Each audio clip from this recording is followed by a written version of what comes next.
6-Minute English. Hello, this is 6-Minute English, Learning English. I'm Neil. And I'm Sam. When you were a teenager, did your parents worry that you were watching too much television, Sam? They used to tell me that watching too much TV would turn my eyes square, but they were only joking. When I was growing up, there were only 3 or 4 television channels.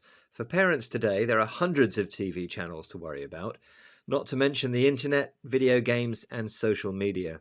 And all of it is accessible through a smartphone. No wonder parents are worried about the impact of technology on young people. I don't think it's all bad news, Neil. In fact, in this programme, we'll be taking a look at a new report which finds little evidence to link technology with mental health problems in adolescents. That's young people who are in the process of developing from children into adults. I'm not convinced, Sam. Think about how much time youngsters spend staring at screens every day. True, but unlike passively watching television, today's technology is interactive, connecting teenagers to their friends around the world. Well, maybe my quiz question will change your mind. Are you ready? On average, how many hours per day do British teenagers spend on their screens? Is it A, 5.5 hours, B, 6.5 hours, or C, 7.5 hours? I'll say it's B, 6.5 hours. That sounds a lot to me. Well, whatever Neil thinks, a new study from the Oxford Internet Institute paints a more hopeful picture. The study analysed data from over 400,000 British and American teenagers and found little or no link between adolescents' tech use and mental health problems. Listen to Gareth Mitchell and Glenn Boddington, co-presenters of BBC World Service's Digital Planet, as they discuss the report's findings. Glenn Boddington, you've been looking at some of the findings yourself, haven't you? So what's your response so far? Were you expecting, Glenn, to see some kind of smoking gun, some kind of link that would say, here we are, here are the harms? Not really, because I think we're at a point where teenagers are much more savvy than many adults think. So, we are at risk, all of us as journalists and research community, to assume maybe this is a much more terrible problem than we understand. Because if I know over teenagers around me, one thing that they do all have is app blockers on their sites, and they are actually quite aware of the addiction problems, the design, design for addiction.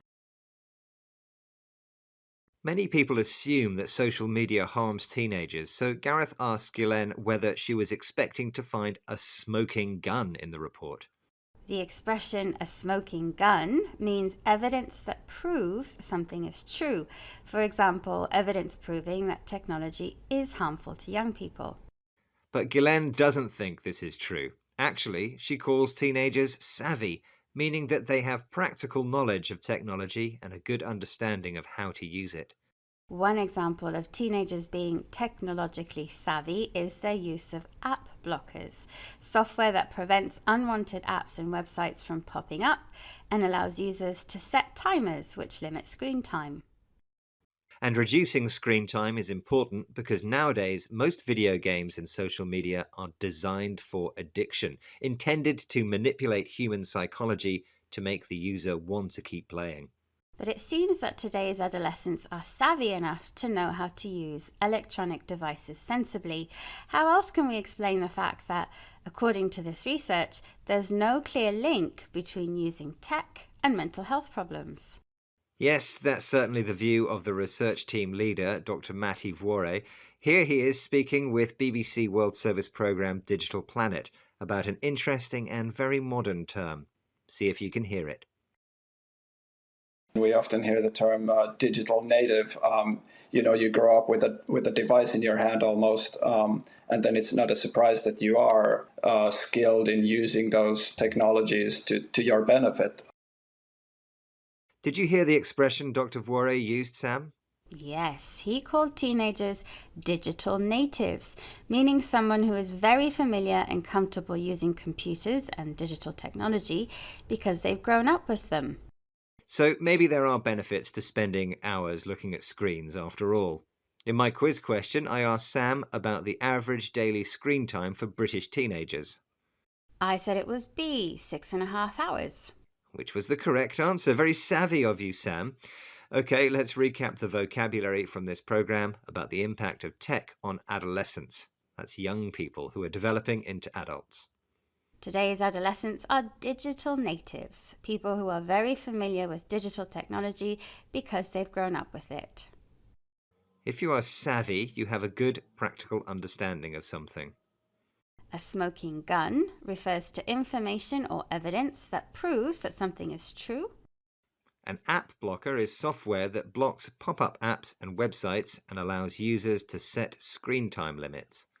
And Designed for Addiction describes immersive video games and social media, which are designed to manipulate human psychology and make it hard to stop playing.